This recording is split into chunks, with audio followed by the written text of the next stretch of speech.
aula 8, nós vamos falar da conversão da taxa de juros proporcional e da taxa de juros equivalente. Sempre que nós formos resolver um problema de matemática financeira e a taxa de juros e o tempo não estiverem na mesma unidade, ou nós vamos ter que converter o tempo, ou nós vamos ter que converter a taxa, porque eles precisam estar na mesma unidade. Vamos dar uma revisada no conceito de taxa de juros. Ela é o índice que determina a remuneração do capital em um determinado tempo e é também conhecida como taxa efetiva do investimento, ou seja, a velocidade do crescimento do capital. As taxas são colocadas em percentual. Quando a gente vai utilizar essa taxa dentro de um problema de matemática financeira, nós passamos de percentual para o seu formato decimal, ou seja, nós dividimos a taxa por 100. E, no caso aqui, 40% é a mesma coisa que 40 sobre 100, que é a mesma coisa que 0,40. Eu aconselho a você dividir por 100 e deixar, nesse caso, 40 sobre 100 ou 0,40 para facilitar na hora de fazer a resolução do problema. As taxas também, elas vêm com a sua unidade de medida. Exemplos: 20% ao mês, 10% ao ano. A taxa de desconto de 2% ao dia e de 7% ao semestre.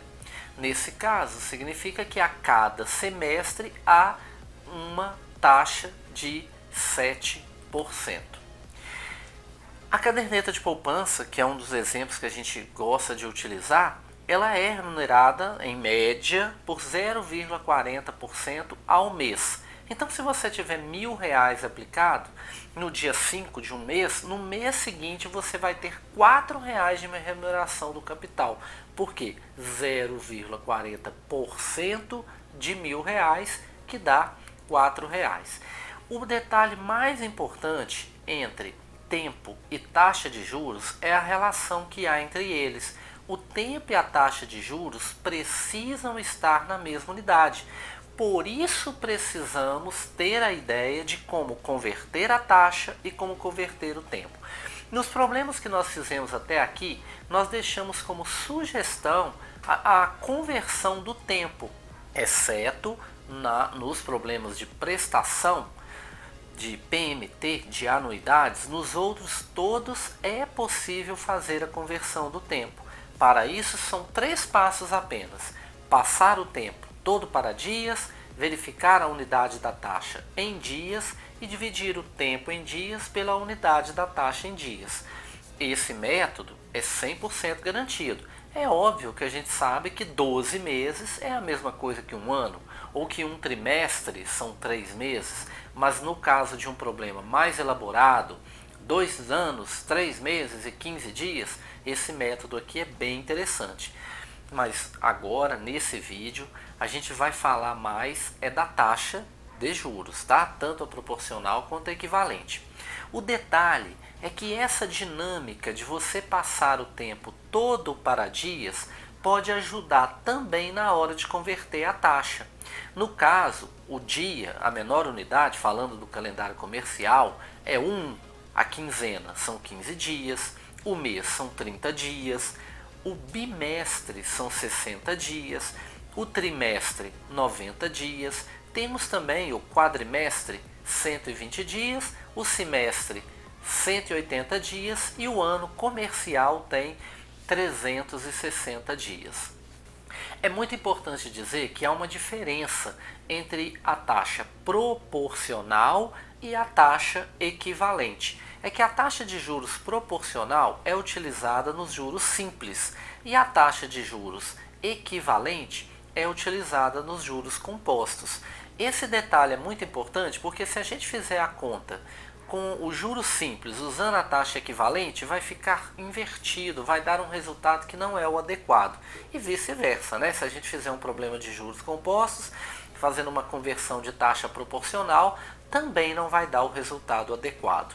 O primeiro passo, então, é a gente verificar como converter, como trocar a unidade da taxa proporcional. A fórmula que eu sugiro, né, nem podemos dizer neste caso ser uma fórmula, é que você tem que pegar o tempo procurado, ou seja, a unidade de tempo que você deseja converter a taxa, dividir pelo tempo conhecido, que é o que você já tem a taxa, e multiplicar por essa taxa conhecida.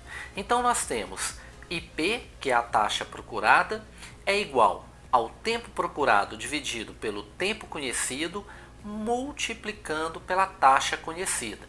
Talvez num exemplo fique mais claro. Exemplo 1. Qual a taxa anual proporcional a 2% ao mês? Observe que nos juros simples, né, nas taxas proporcionais, a gente tem uma condição de cálculo muito facilitada. Basta eu pegar o 2% ao mês e verificar quantos meses tem um ano, que é o desejo aí, saber a taxa anual. Ora, 2% vezes 12 meses é igual a 24% ao ano. Mas vamos fazer também pela fórmula. Nós vamos substituir as letras pelos números. Então o meu tempo procurado é 360. Eu coloquei tudo em dias. Eu uso sempre esse padrão. O meu tempo conhecido é 30 do mês, 2% ao mês. E multipliquei a taxa em decimal. Eu multipliquei a taxa na forma decimal. Portanto, 360 dividido por 30, multiplicando 0,02, é igual a 0,24. Aí sim, se eu quiser essa taxa em percentual, eu multiplico por 100. Isso faz parte aí do nosso conceito. Então, a taxa de fato é 24% ao ano. Vamos verificar em outro exemplo. Exemplo 2. Qual a taxa quinzenal proporcional a 60% ao trimestre? Nesse caso, nós queremos saber a nossa taxa procurada é a taxa à quinzena, a nossa taxa conhecida é 60% ao trimestre, o nosso tempo procurado é 15 da quinzena e o nosso tempo conhecido é 90 do trimestre. Substituindo as letras pelos números, 15 dividido por 90 multiplicando 0,60 vai ser igual a 0,10. Se você quiser esse resultado em percentual, basta multiplicar por 100 e aí nós teremos 10% à quinzena. Os juros simples, né, que levam às taxas proporcionais, são mais fáceis de calcular, porque se você preferir também pode usar uma regra de 3.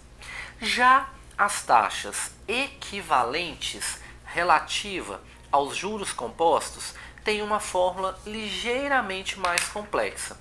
Nesse caso é 1 mais a taxa conhecida elevado à razão do tempo procurado pelo tempo conhecido menos 1.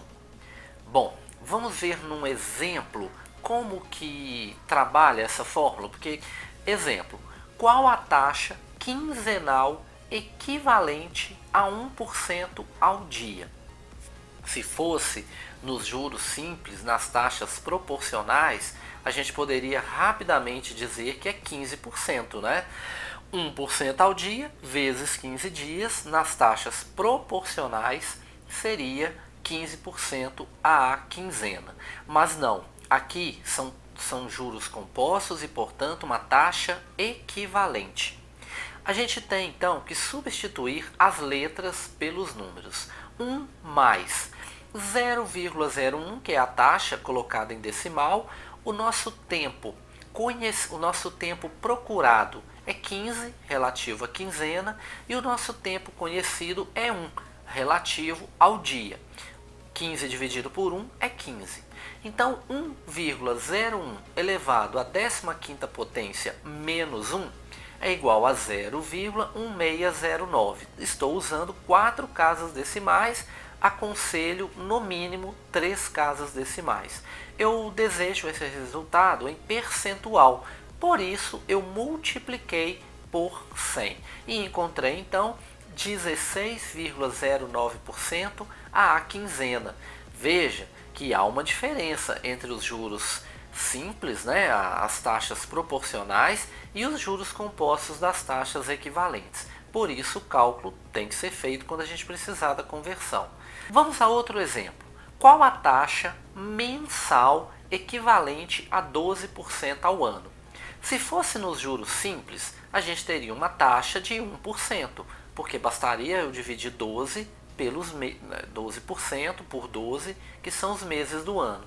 Mas no caso dos juros compostos, as taxas equivalentes, eu vou fazer um pouquinho diferente, porque aí eu vou precisar de usar a fórmula. Então eu vou substituir as letras pelos números. 1 mais 0,12, que é a taxa em decimal, elevado à razão de 30 dividido por 360 menos 1. Fazendo essa conta dá 0,0094. Estou usando 4 casas decimais. Multiplicando por 100 para sair em percentual, nós vamos ter 0,94% ao mês. Não é aconselhável, não é possível, não é correto você fazer uma conta de juros simples usando uma conversão de taxa equivalente. E nem fazer um problema de juros compostos usando uma conversão de taxa proporcional. É muito importante que a gente saiba as duas formas, né, de converter as taxas, em atenção especial às taxas equivalentes, já que nos problemas com anuidades, né, com prestações, se o tempo e a taxa de juros não estiverem na mesma unidade, eu não posso simplesmente mudar o tempo. Eu preciso mudar a taxa, porque se eles não estiverem na mesma unidade, eu não posso fazer nenhum tipo de alteração no combinado do nosso financiamento, né, no nosso fluxo de caixa das prestações. Ok? Eu vou deixar um link com exercícios sobre esse tema e o link também no nosso grupo de WhatsApp. Se houver alguma dúvida, não deixe de perguntar. Eu agradeço demais pela atenção.